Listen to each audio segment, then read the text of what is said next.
The first question is a written one. What was the difference between the first and second set? 7-6 tiebreaker in the first, 6-2 in the second. In your estimation, what was the difference?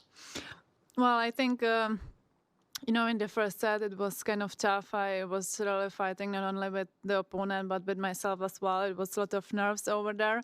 And I lost my serve, and I was still down, and I still tried to, come back. And so I was really fighting, and, it was really tight, and I made some easy mistakes. I double fault a lot. And actually, when I won the tiebreak in the first set, it's been a little bit easier. I think that I was more relaxed, more kind of calmer, and that's really helped me. And in this beginning of the second set, I got a break, and it was a little bit easier for me I was breathing a little bit more freely, so that was really important for me to get everything done and be more calm. And in the second set, I think I really played a good one. I served much better. I was hitting clearly, not that many mistakes, and so. Thank you very much. In your screen will be Courtney from the WTA. Courtney, you are live with Petra. Hello, Courtney. Hello, Petra. How are you? Just talking through the first two matches, I mean, what are you most pleased about with your game, with the adjustments that you've been able to make?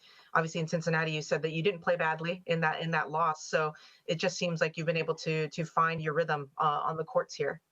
Well, I think the biggest difference compared my first match in Cincinnati and here those two runs, I think that mentally,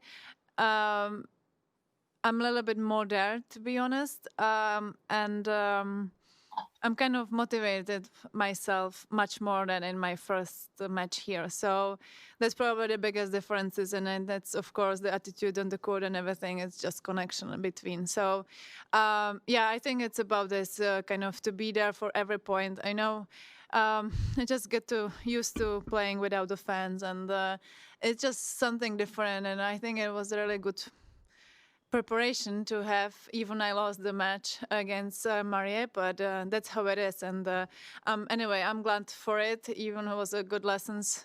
Maybe it was good that I lost. I don't know. But that's how it is. So I'm trying to just take everything what I could from it and just move forward.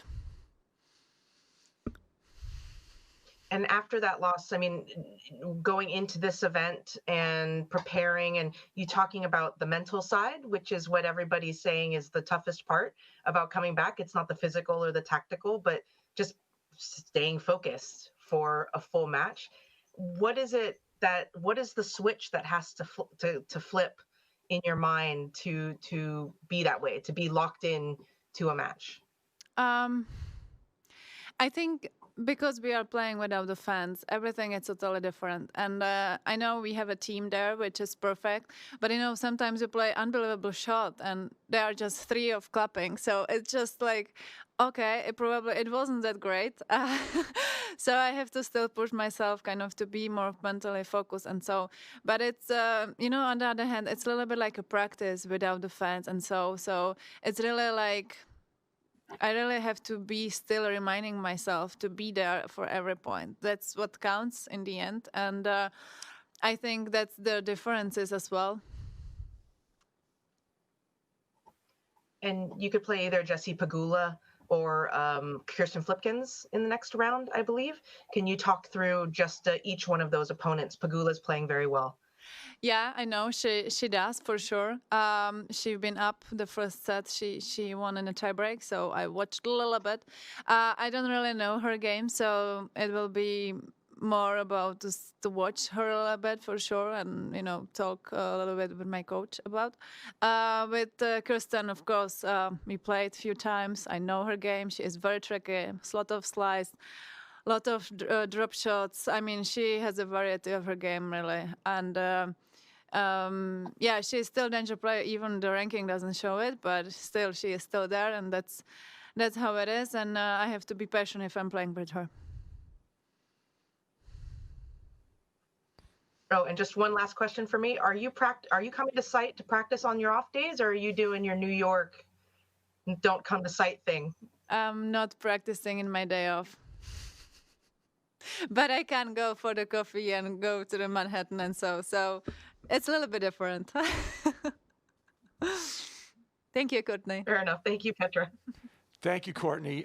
Petra, if you would just look to your left, the blue screen on your left, we have a question from Willie Weinbaum from ESPN. And the question is, what is the key to you playing your best here?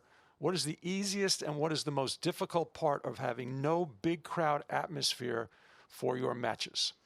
Well, I think I kind of explained it a little bit before. I mean, the atmosphere is different playing without the crowd for sure. It's something which we had to get used to. And for me, in the beginning, it was a little bit like a practice. And I already, played a tournament in Prague without the fans, and it was really difficult from the first match.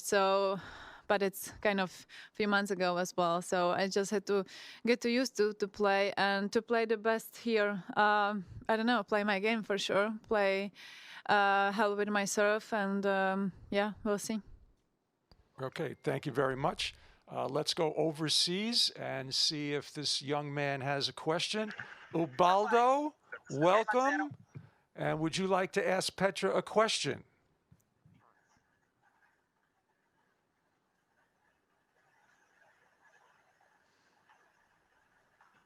Can you figure it out? Ubaldo?